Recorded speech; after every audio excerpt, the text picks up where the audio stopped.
What's up, guys? Got another review for you today. Before we start, I do want to mention that uh, my upload yesterday for Enter the Dragon was an old one because I am actually trying to extend my upload time limit, and they did have copywritten material on it, so I needed to amend that. And I'm still having problems extending my upload time limit. If anyone can help me out, please do contact me if possible. And next and next is just basically, I'm sure all of you have been wondering when the hell I'll be having my next unboxing video. That's next week. So yeah, you don't have to wait too long. But yeah, and also is an old steelbook as well, or is an old unboxing, is an old movie I'm unboxing. So uh, yeah, don't get your hopes up for anything new until maybe a couple of months because, like I said, I'm cutting back on steelbooks and other things like that. So basically, the review today is for Oni Ultimate, um, Power for Power, Volume 1, written by Michelle Fifth, and artwork by, is it Amelka Pina? Like I said, collecting issues 1 to 6 of Oni Ultimate.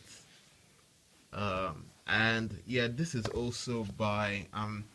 also is part of the whole Ultimate Marvel Now series, and it takes place after Cataclysm, the Ultimate's Last Stand, and after Ultimate Spider-Man issue 200. And I really like this book. I know a bunch of people. I've seen a bunch of reviews, and they don't. Nobody likes the book at all. Uh, Someone stopped reading it after issue 1. Someone stopped reading it after issue 2. And it's not fantastic, but it is still entertaining nonetheless. Uh, yeah, it basically it focuses on these five characters, and these characters are basically victims of experimentation on, yeah, a science yeah, victims of unethical genetical experimentation. So Kitty Pride is obviously a mutant, and you're probably wondering, oh, what the hell? She's a mutant. That does not blend with what I'm saying. Basically, in this reality, mutants were genetically manufactured, to try and figure out the super soldier formula, the same thing that made Captain America what he is. And if I'm not mistaken, Magneto's parents were part of that uh, scientific group. So Cloak and Dagger, who were um, more or less pronounced dead because they were in a car accident and were brought back to life by the Roxxon Corporation.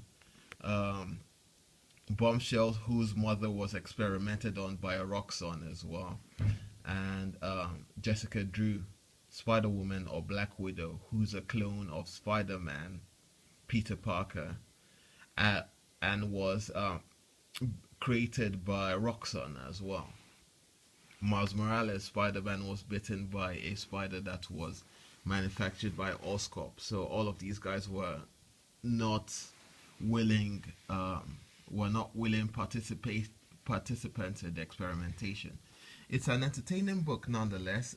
Basically, it focuses on Roxxon because Roxxon were being funded and supported by Shield, but um, now that Shield is no more, Roxxon has no protection, and a gang known as the Serpent Skulls decided to take one of their facilities that was in Hell's Kitchen. And the Ultimates were more or less created because there is no only Ultimates were created because the Ultimates are no more after what happened with Cataclysm, the Ultimates Last Stand. And these characters just came together to kind of just take on the responsibilities of the Ultimates. But as I said, there's no shield, so they are not government funded. They are street level vigilantes basically. So they are not government funded. They don't have a majority of the toys, the gadgets, or anything like this. So they are basically like young Avengers. Um, But yeah, it's entertaining. There's a great moment in here because we know Kitty Pride, Shadowcat, is more or less one of the saviors of that world. So everybody sees her as a celebrity, and she finds it hard to come to terms with it because all her life she's been hunted and chased because of her mutation and whatnot. There's a great moment. There's yeah, issue four. I think issue four was brilliantly done because it focuses on all the women, and it talks about Jessica Drew's sexuality for the first time because we know about her background and everything, but that was not that was never really touched on. It was, I mean, they hinted on it in one of the Ultimate comic books, but it was not fully addressed. But now it is.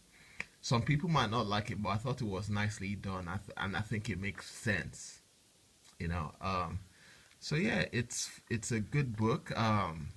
The artwork is interesting. It kind of feels like it has a particular kind of filter over it. But yeah, some people don't really enjoy the artwork. I do not know why. But yeah, fine. It's a good book. It's entertaining. Issue four is like one of the better reads as well. So yeah, and plus there's also a moment where Gank, yeah, Ganky Lee is in it as well, and it has a great moment where they're talking about one of the characters in it. But yeah, Bombshell is also a really good character in this book as well. You know, I I really like the book. I hope it's not cancelled because I really want something more than Spider-Man to carry the Ultimate Universe. So I don't think that Spider-Man on his own can carry the Ultimate Universe. So on the back we also have some artwork, you know, that looks really good as well. Um, yeah, and there are also a bunch of police officers in this story that are, in my opinion, are really nicely put together.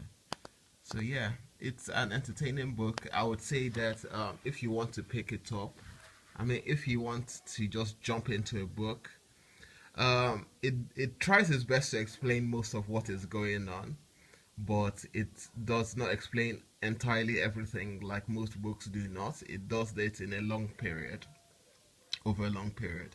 But if you're just looking for a jumping off point, I would say, yeah, pick it up. It's an interesting read. I don't think you'll be disappointed by it.